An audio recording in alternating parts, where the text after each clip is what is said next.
Lions TV, we are sponsored by Regal Elevators and Lifts Consultants Limited, a company that is owned and operated by a Millwall fan, just like every single one of the sponsors you can see in and around me. If you are going to do a bit of business, then please keep it in the Millwall family and check out all of our sponsors' website links in the description below.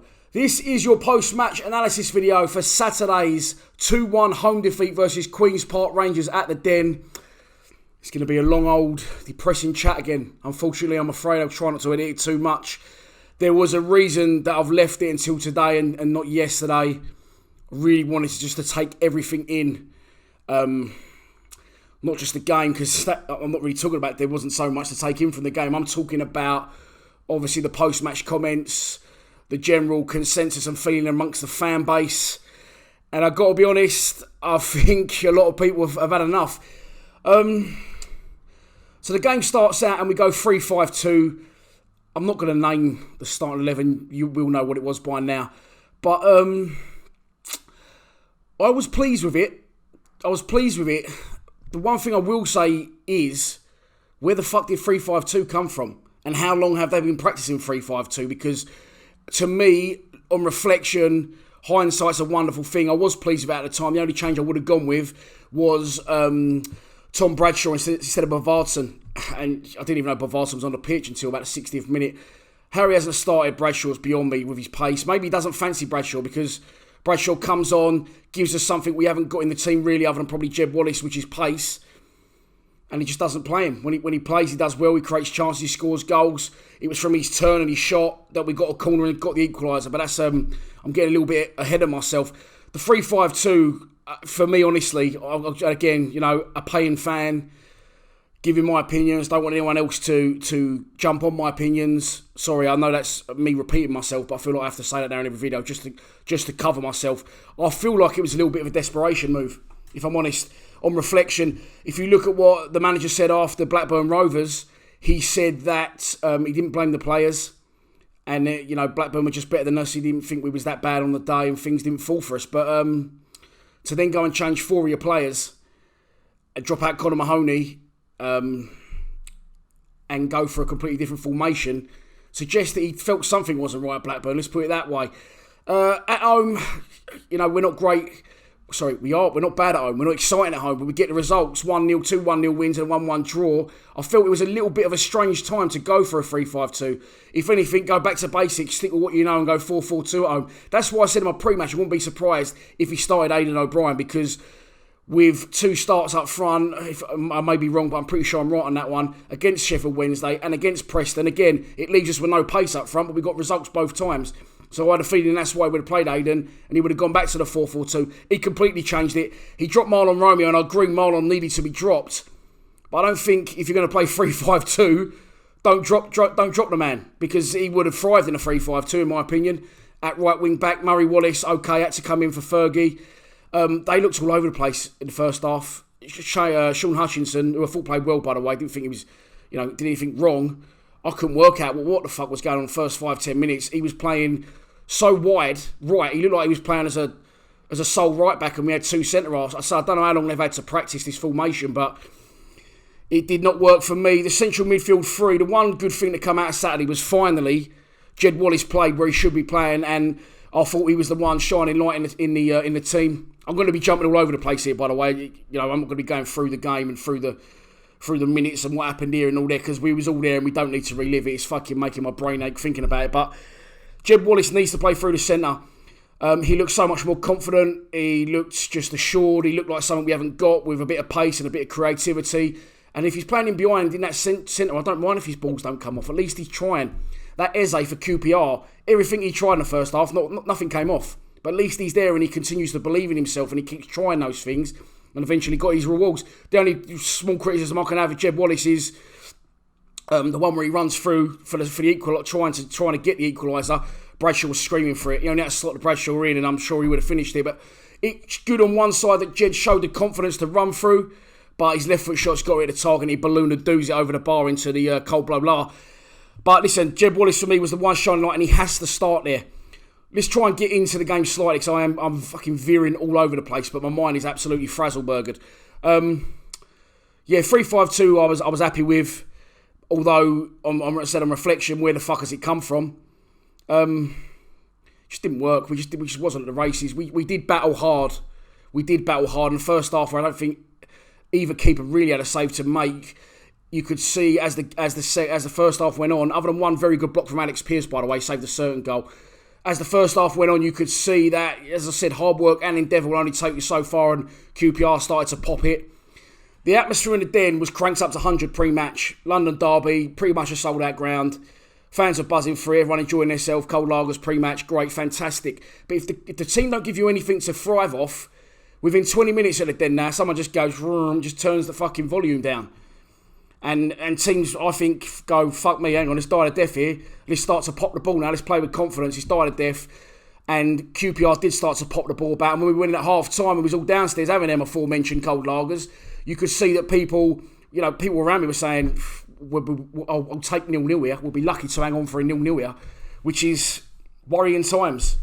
It is worrying times. But I thought the writing was on the wall. I said that at half-time and it came out the second half. We started the second half a little bit better, but we just got no ideas, no creativity, no nothing really, no bollocks going forward, no one willing to take that final chance, make that extra pass count other than Jeb Wallace. But we don't even get people out of the pitch. It's the long diags to Matt Smith, who, yes, I know battles are, but he runs like me, and he's not the long-term answer for me. But I got a feeling that Neil Harris thinks he's his perfect new Steve Morrison. Just a bigger, lumpier version, and I don't think it's going to work out like that. He didn't get a kick against his old side, and I called that one wrong because I said he would. We had 2 shots on target, start of the second half. Absolute powder puff, though. Keeper throws his out on them, and it's no problems for them whatsoever. Then their first goal looks like a little bit of a mix-up at the back, a little bit of hesitation. I can't bring myself to watch highlights back, any post-match interviews at the minute. I am not enjoying the channel at all at the minute. Not enjoying it at all. There is people saying to me, as neutrals, you should be loving this. This should be brilliant for your channel. This will be fucking great if he gets sacked. Promise you it's not what I want. I'm not enjoying doing the videos. I'm forcing myself to do the videos. And the penny seems to have dropped with me since Blackburn. And as I said, we've lost heavier this season. We've lost in worse conditions and worse ways. But the Blackburn game's something that's just clicked inside of me. And I don't think it's savable. I really don't think it's savable. But I'll get onto that shortly. Their first goal, Nahiki Wells, a player who, I don't know the ins and outs of transfers. I'm not great with other teams' players, but maybe I'll be corrected if I'm wrong. I don't think it's going to cost you a great deal of money. Surely we could have gone after someone like that. He hits the ball first time, no hesitation, fuck off, confident, bang, side net in against Bulkowski. And it was no more than QPR deserved, to be honest. No more than they deserved. As we said, Warburton always gets results against us, and again, he's done it again. Frustrating, very frustrating. After that, as I said, Bradshaw comes on. Harry hasn't started, I don't know, but anyway, comes off the bench and straight away, a little bit of magic, ball into feet, sharp, he's sharp, everything he does is sharp, demands the ball into feet, turns, strikes, again, keep boring people, going back to my Sunday side, but it's everything you should be doing on a football pitch. You teach it in kids, you've got to be sharp, every run you make's got to be sharp, you demand the ball, you control it, you try and make things happen in the final third. Bradshaw's got that in abundance, and beyond me why he hasn't started. I ain't going to say any more than that. Maybe the gaffer doesn't fancy him. And again, I'm not saying I know anything. I don't know a thing. I'm just going, as a fan, from what I'm watching, I can't understand why this man isn't starting football matches for us. He's got to go with our best 2 up front. He's got to stick with it. And Bavarsson, as good as he was against Oxford, all right, it was Oxford. We need to get over that now. They're in League One for a reason. And he can't play up front with Matt Smith. It gives us no pace whatsoever. Absolutely fucking nothing. We need pace up front. You need pace on the pitch in general, but especially up front. Bradshaw, obviously, he's turned his shot, deflection wide, or keeper may have saved that, I can't remember, but it gets a call and the ball comes in, and it's the only way we're going to score a goal. I called it pre-match. The only way we're going to score at the minute is from set plays. The teams have sussed us out. Why do you think Jake Cooper hasn't scored all season? Because we don't have any fresh ideas, and what happens is teams will work you out, sit down and analyse how you play. And eventually, the ways you were scoring will get sussed out and you'll stop scoring. You've got to find new ways to play, new ways to score goals, new ways to create chances and catch teams on the op. And we have not got that. And is it the manager? Coaching as well? Who's the coaches? What's going on at the training ground? Because I don't know what the fuck they're practicing Monday to Friday. I've got to be honest. I'm getting the fucking ump. Right, back to the game. The equaliser. goal scramble, Sunday football style. Sean Hutchinson gets it over the line. Yes, it was good to see. Yes, it was what we all wanted, but did we deserve it? Never in a million years. Never in a million years did we deserve the equaliser. The crowd then, obviously, and I feel for the crowd. I am one of the crowd. I'm not talking about you in a third person sense if I'm above the crowd. I am one of the fans. But again, observing other fans, we all got lifted. It raised it all and cranked up the pressure. 2 minutes later, you can't blame anyone other than what happens next than the goalkeeper. And again, 2 games in a row he's done it. 2 home games in a row he's cost us. For people saying that it was a freak goal against Hull and he shouldn't, and he was in the right position and he didn't have to save that. Fuck off, honestly, fuck off, because he was miles out of position for Hull. Goalkeeper should never be getting beat from there, never in a million years. So if you don't think that, fuck off, honestly, because it's getting on my tits now. And yes, I've got a set. Right, what next? Bulkowski, as we was talking about, you can see I'm fucking mate. Honestly, I don't want to be sitting here. It's the truth. I'm really, really, really considering my options at the minute going forward for the future, because I can take the team getting relegated. I can, but it's not worth turning up at the minute on a Saturday. It's not worth turning up. It's not worth going to Huddersfield. I'm telling you now what's going to happen at Huddersfield. I'll be amazed if it doesn't happen. The Cowleys are taking over. They've lost their first game. They was in front yesterday at West Brom. They've lost. The writing is fucking on the wall that they are going to go and get their first league win of the season at home this Saturday against Millwall. It's going to happen. It's going to happen. Sorry to be fucking down in the dumps and, we'll stick together and all that shit. Yes, we aren't sticking together because we're not getting the best out of the team. They're not fighting. They're not playing for the manager. I'm not blaming the players. I'm not blaming the manager. I don't know who's accountable for it, but something is not fucking right, in my opinion. Anyway, Bulkowski, as we're getting back to, fucking probably the worst post-match analysis ever, but I just said it's going to come flowing out. Post-match analysis, yes, that's what we're doing. The ball goes back to Bulkowski. He's just got to put his fucking foot through it. What is he doing? He don't look the most mobile anyway because he's got dodgy knees, but tries to take on Nahiki Wells. Nahiki Wells, thanks for coming. Christmas, birthday, Valentine's Day, New Year's Eve, all wrapped into one on a sizzling platter. Just rolls the ball into an empty net. QPR get the win. It's no more than they deserve. Benjamin Bloom is a mate of mine, and I wasn't well again this week, so I couldn't meet him Saturday, but he wanted to do a bit of filming with me. For those who don't know who Benjamin Bloom is, he is the long-haired guy that does Ipswich. Doesn't look like your most everyday football fan, but fuck me, the guy knows his football, knows what he's talking about. And he came to the Den on Saturday, and one of the boys posted this on the Lions TV WhatsApp group. They didn't even know that he was going or there was anything to do with him. But I'm leading somewhere with this. Just take a look at this clip that Benjamin Bloom, as a neutral from an outsider looking in, has said about us on Saturday. A little bit cautious today, I think, Neil Harris, in terms of maybe a little bit too much respect paid to QPR. Since when have Millwall paid anybody any respect? When they were best in 17-18, they didn't care who they were playing. They just went for teams, and frankly, they beat most of them, especially down there at the Den. Never a truer word spoken. Post-match comments from the manager. I haven't looked, and I won't look. But today something pops up on News at Den 5 hours ago, and he asked for more perspective and less negativity towards the team. Right.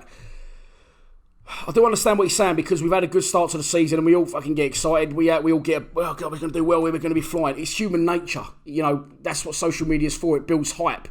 Again, Twitter, social, it's not real. So people get carried away with that. It isn't real. It's not real life. But we all do it. I get excited. We could do this. We could do that. 10 new players. They've all brought into the Harris way. You've heard me say it on the channel.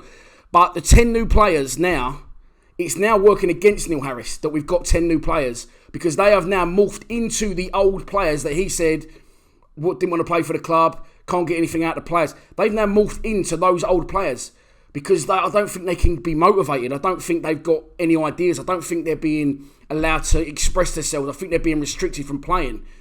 Conor Mahoney, not the same player. Not the same player that played pre-season, bent one in the top bin against Real Sociedad. Ben Thompson, not the same player.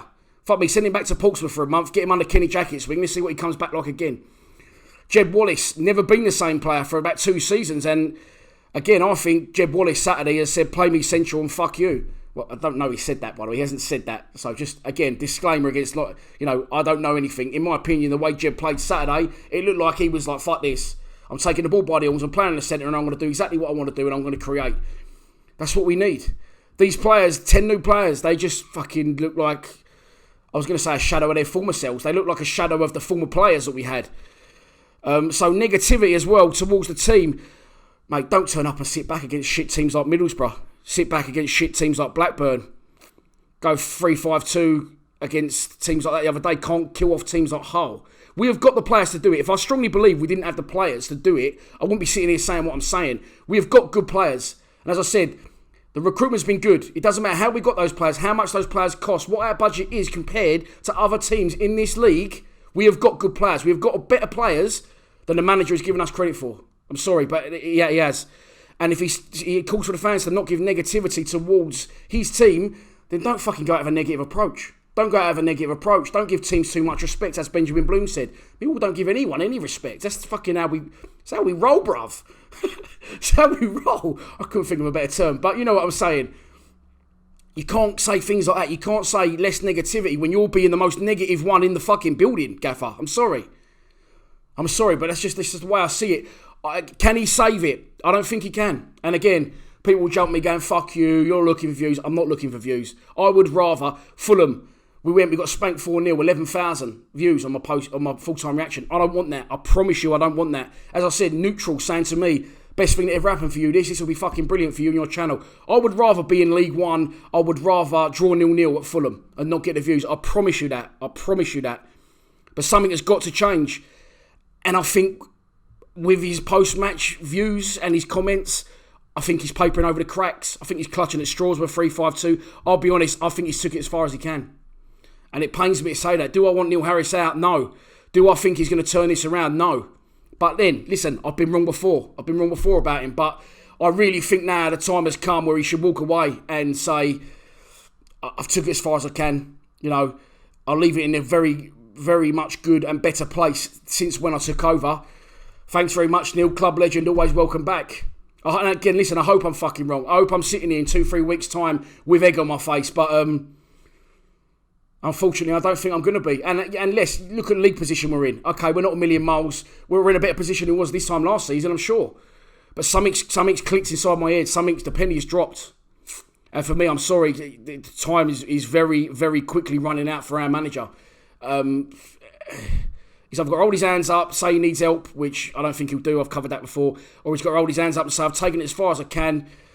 You know, not only are you as a club legend as a player, Neil, you're now a club legend as a manager because you've brought us back from League One, give us some fantastic times, and you've walked away at the best time for the club. Do I think he'll walk away? Never in a million years do I think he'll walk away. Will they sack him? No. So, dig your heels in, boys and girls, and be prepared for us to either A, turn it round, or B, be prepared for an absolute fucking relegation dogfight that, looking at it now, in my honest opinion, we can't avoid or beat. So, yeah, enjoy your Monday. I'll be back later in a week for a Huddersfield pre-match content. Never in a million fucking years am I going to Huddersfield Saturday. I've got other things to do. Please subscribe to Lions TV. Come on, you Lions.